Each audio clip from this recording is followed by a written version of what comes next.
si je peux te prouver historiquement que Jésus a ressuscité de la mort, est-ce que ça serait convaincant pour toi? Mais ça dépend ce que tu entends par prouver. C'est sûr que si tu arrives à me prouver ça dans Ouais, ce que moi je pense que c'est qu'une preuve, ouais, ça serait fort. ouais. Ouais, parce que c'est comme par exemple, quand on est dans un cours et on accuse un criminel, disons qu'il a fait un meurtre, OK? Même Mhm. si on n'est pas là, comme durant le crime, on peut examiner les preuves, on peut examiner les témoins oculaires, on peut examiner l'ADN, on peut avoir des preuves, des raisons pour lesquelles on peut venir à une conclusion logique que cette personne est coupable. Tu vois? Mhm. Alors, en utilisant la même logique, c'est comme ça qu'on détermine qu'est-ce qui est vrai ou faux dans l'histoire. OK? Ok. Ouais. Alors, si on prend la vie de Jésus, est-ce que tu es d'accord avec moi que c'est historiquement prouvé que Jésus a vécu il y a 2000 ans? Mais oui, oui, oui. Ouais, Oui, ça pour moi, c'est, tu sais, Jésus, ça peut être un surnom aussi, tu sais. ouais. Mais selon les historiens, il y a vraiment pas de débat là, sur ce sujet. On sait que Jésus-Christ de Nazareth est un rabbi du premier siècle en Israël. Il est une réelle personne. Et on sait historiquement que Jésus a été crucifié à la croix sous le gouverneur Ponce Pilate. Ok, ça, c'est des faits historiques établis par les chrétiens et les non-chrétiens. Est-ce que est-ce que tu es d'accord avec ça? Ben oui, puis non, mais oui, pour de vrai, je pense plus vers oui, il a existé, c'est vrai, tout ça. OK. Maintenant, la question, c'est est-ce que Jésus a réellement ressuscité de la mort? C'est ça la question. Maintenant, si tu es un chrétien, tu vas dire oui. Si tu es non-chrétien, tu vas dire non. Mais si on veut venir à la vérité, on doit examiner les preuves de qu'est-ce qui s'est passé dans le premier siècle. Alors, comme toi, tu n'es pas chrétien, je ne vais pas utiliser la Bible, OK? Je vais juste utiliser les faits historiques qui sont établis par les non-chrétiens, OK? Et j'ai déjà mentionné, on sait que Jésus a vécu dans le premier siècle, on sait qu'il a été crucifié à la croix, et quoi d'autre? On sait comment le christianisme a commencé dans le premier siècle. Est-ce que toi, tu sais comment? Non. Le christianisme a commencé dans le premier siècle à travers les disciples de Jésus, les témoins oculaires de Jésus, qui ont vécu avec Jésus. Ils ont commencé à témoigner qu'ils ont vu avec leurs yeux Jésus ressuscité après la mort. OK? Ça, c'est un fait historique établi par les non-chrétiens que les disciples ont témoigné qu'ils ont vu Jésus ressuscité après la mort. Fait que Maintenant, dans le fond, c'est un fait qu'il y a eu des témoins, dans le fond. ouais, c'est des témoins Ok. oculaires, comme des témoins dans un cours, quand on veut accuser un criminel, on amène des témoins pour nous dire qu'est-ce qu'ils ont vu. OK? Alors, on a des témoignages oculaires du premier siècle des disciples de Jésus qui ont proclamé que Jésus a réellement ressuscité la mort parce qu'ils ont vécu sa crucifixion, ils ont vu sa crucifixion et ils ont vu sa résurrection. Maintenant, on se pose la question, est-ce que les disciples disaient la vérité ou est-ce qu'ils étaient en train de mentir? Et pour Mhm. déterminer s'ils disaient la vérité, on doit examiner si les disciples avaient un motif. OK? Parce que si, par exemple, en disant ce mensonge, il peut avoir l'argent, la richesse, la gloire de l'homme, euh, ils auront une motivation pour mentir.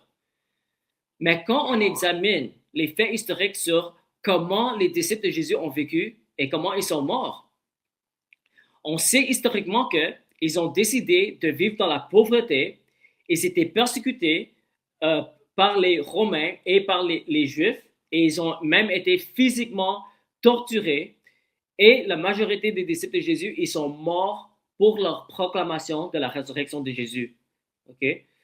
Alors, on sait qu'ils n'avaient pas de motivation pour te mentir, parce que le seul résultat après la déclaration de la résurrection, c'était la torture, la pauvreté et la mort. OK? Alors, c'est Mhm. pour ça qu'on peut venir à une conclusion logique que les disciples de Jésus, ils n'étaient pas en train de mentir. Alors, au moins, ils ont cru voir Jésus ressusciter la mort parce qu'ils étaient prêts à mourir pour cette déclaration. Tu vois? Et à cause des témoignages des disciples de Jésus, le christianisme a propagé dans le premier siècle très vite après la crucifixion de Jésus. Alors, quelques semaines après, il y avait des milliers de chrétiens qui ont commencé à adorer Jésus en tant que Dieu. OK? Alors, qu'est-ce qui explique le fait que après la crucifixion, soudainement, les disciples de Jésus, ils sont prêts à mourir pour la déclaration de la résurrection et ils vont commencer à adorer Jésus comme Dieu. Okay? Et c'est comme ça que le christianisme a commencé dans le premier siècle et éventuellement ça a pris tout l'Empire romain. Okay? Alors, basé sur tous ces faits historiques établis par les historiens non chrétiens, on se pose la question, quelle est la meilleure explication pour tous ces événements-là? Si tu es un athée et tu refuses la résurrection, là, tu vas essayer de donner d'autres possibilités. OK? Certains athées vont dire, les disciples de Jésus, ils ont cru voir Jésus ressuscité, mais c'était une illusion. Alors, tous les disciples ont halluciné qu'ils ont vu Jésus ressuscité. Ça, c'est un des arguments. Le problème avec ça, c'est que psychologiquement et scientifiquement, c'est impossible que plusieurs personnes voient la même vision en même temps. Un autre argument, il y a certains qui vont dire que Jésus n'est pas mort à la croix, il a survécu la croix et il a apparu après qu'on a cru qu'il était mort, mais il était vivant. Le problème avec ça, c'est numéro un, parmi les milliers de personnes qui ont été crucifiées par crucifixion romaine, il n'y a personne qui a survécu une crucifixion du début à la fin. Et deuxièmement, même si Jésus aurait survécu cette crucifixion, il ne sera pas assez en bonne santé pour qu'on le célèbre comme le Seigneur ressuscité. Alors ça, c'est les deux arguments des athées, mais ces arguments ne fonctionnent pas non plus.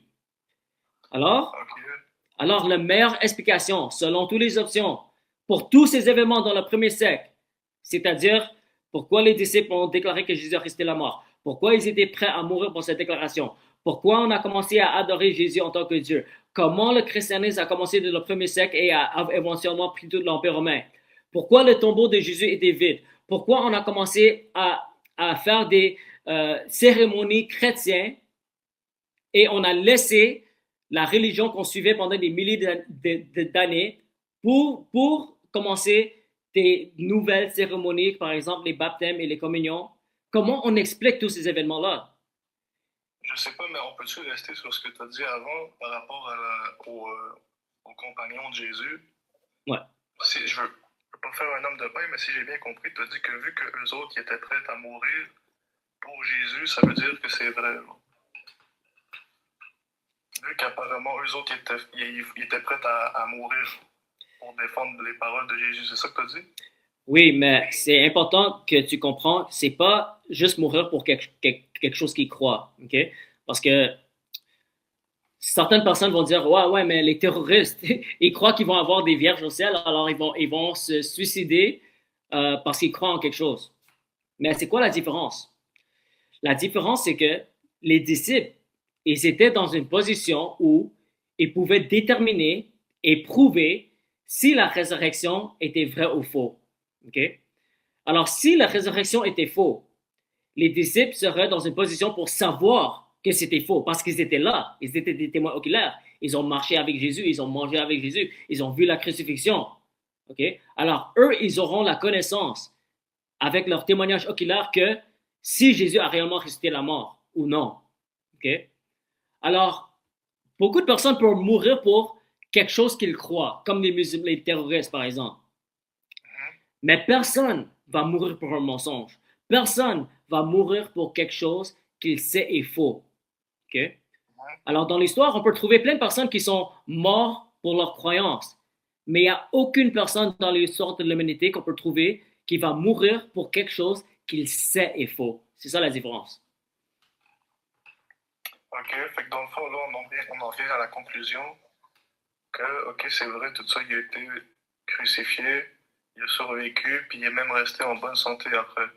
Pas qu'il ait survécu, il est mort à la croix. Et qu'il est revenu à la vie. Il a ressuscité, ouais. Ouais, fait que dans le fond, ça, c'est un miracle. C'est ça. Mais pourquoi est-ce que ça veut dire que c'est Dieu? Alors, si Jésus a réellement resté la mort, ok? Parce que quand on examine les paroles de Jésus, ok? Disons que on vient à une conclusion logique que Jésus a resté la mort, ok? Si Jésus a resté la mort, ok? On peut venir à une conclusion logique que Dieu approuve le message de Jésus, au moins. Parce que les miracles prouvent que Dieu a fait quelque chose pour qu'il soit ressuscité.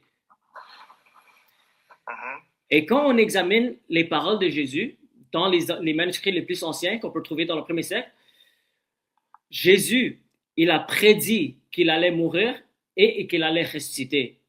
Okay?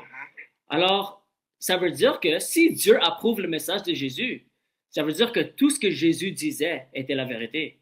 Et c'est comme ça qu'on peut venir à une conclusion logique que le christianisme est vrai.